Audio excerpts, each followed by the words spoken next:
Hello, everybody. 5:35 p.m. I'll do my usual, which is 8:35 a.m. in Jerusalem. I go by Hobart time, which is the capital of Tasmania.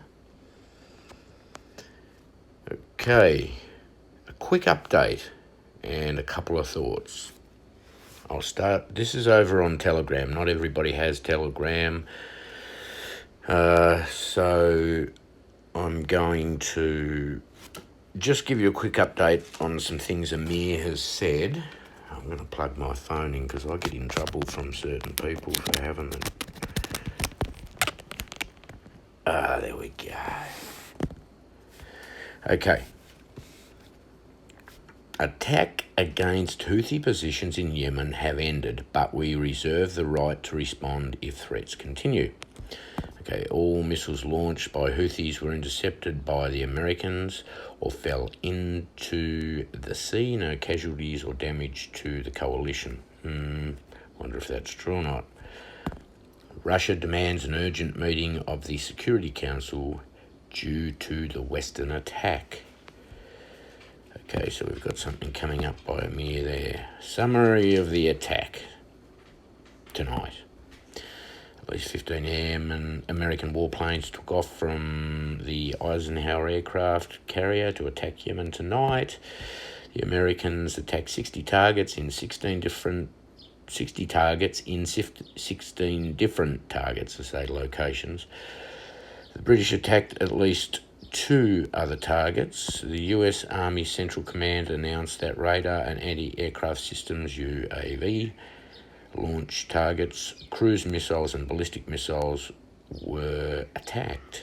In addition, military depots and command and control centres were also attacked. And then you have this wonderful propaganda-looking picture here of the Houthis threatening in a very artistic way. I don't know where that's from. Okay, getting to what I want to talk about. According to the White House statement, 10 countries took part in the strikes in Yemen. Australia. Why did you have to put us first? I guess it's alphabetical, but good on ya. Like you've just bunged a great big bullseye in the middle of Australia. Thanks a lot for that one, Cobber. Anyway, Australia, Bahrain, Canada, Denmark, Germany, Netherlands, New Zealand. Yeah, you can drop a bomb down there. Get rid of them. That New Zealand Prime Minister, she's a crazy woman. She wants everybody to wear a mask, be vaxxed 50 times a day. No, actually, I love the New Zealand people. Don't drop a bomb down there. Just drop it on the government over there. They're crazy like our government. New Zealand, South Korea, Britain, and the United States. So now we've got, our Air Forces launched attacks against 60 targets in 16 different sites of the Houthis. We used more than 100 guided missiles in the attack. We've got a little bit of documentation videos there. I won't play any of those. Etc. The thing I want to get to is this point here.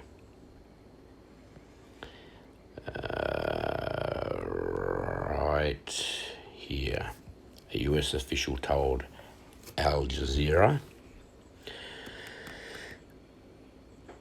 The thing about this is everybody is looking for an ignition point. And we understand we must be seriously close to an ignition point.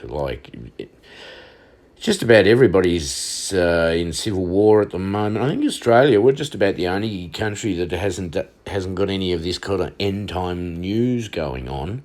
I mean, even America, when you look at the southern border, you've got Venezuela, Peru, Ecuador.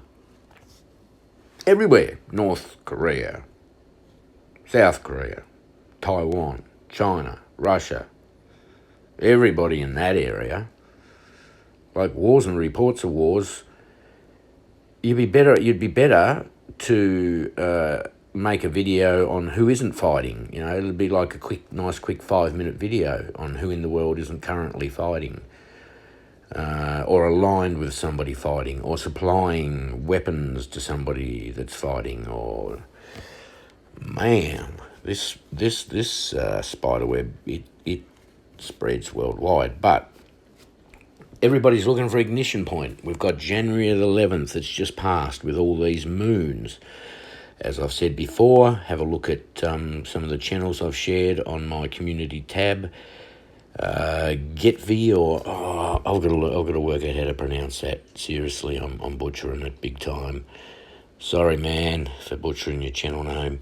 But anyway, he has some very valid suggestions as to why this watch period should well extend to sort of at least the 14th. He has some information over there about when he believes the very last possible date could be for the rapture to occur, and that's pretty soon too.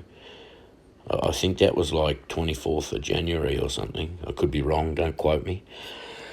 Anyway, we're looking for something to kick off. We had all of this fighting break out all of a sudden, and then now it's gone a little quiet again. What has happened? I'll tell you what's happened. We are so close to something igniting that they are in the ring together here, and they are throwing quick jabs and then backing straight back to their corner, if you wanted to use a boxing analogy. So that's why they have said the attacks against Houthi positions in Yemen have ended. In other words, they've gone, yep, so if we're done now, that's it. They've made this statement.